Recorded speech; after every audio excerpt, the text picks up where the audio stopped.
кнопка вправо, влево, все шныряет. То и дело достает из-под комков и жуков, и червяков.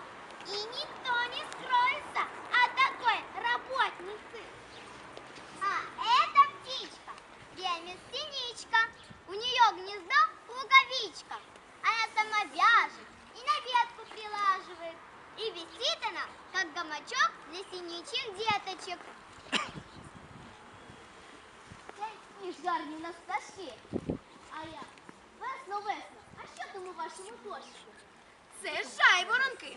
На свято зустрічі птахів українські жінки випікали печиво у вигляді пташок та віддавали дітям, які відгадували їх загадки.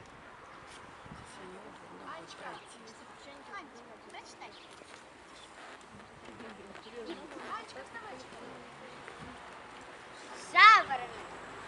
Солнце по-весеннему пригрело, тает снег, ручьи бегут по склонам.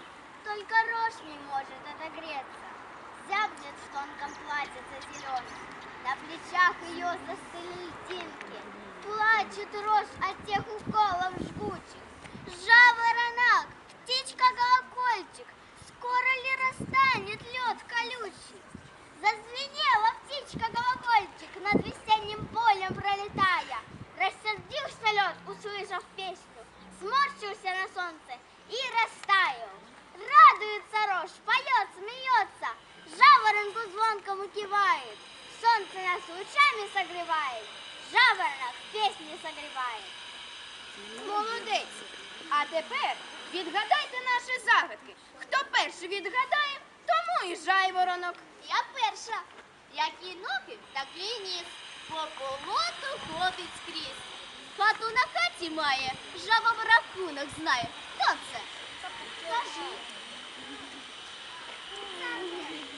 Це ж лелека. А я таку загадку знаю. Ка-ка-ка. Всі босі на снігах.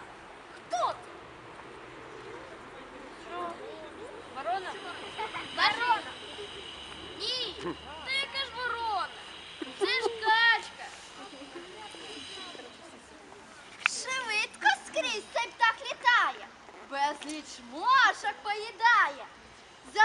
За вікном гніздо будує. Тільки в нас не зимує. Правильно, це ластівка. А ось цю загадку відгадаєте? Прилетіли гості, сіли на помості. Без сокири, без лопати поробили собі хати. Хто це?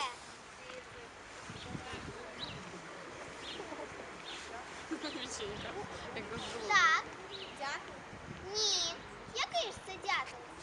Хоча, можливо, й так. Слухай.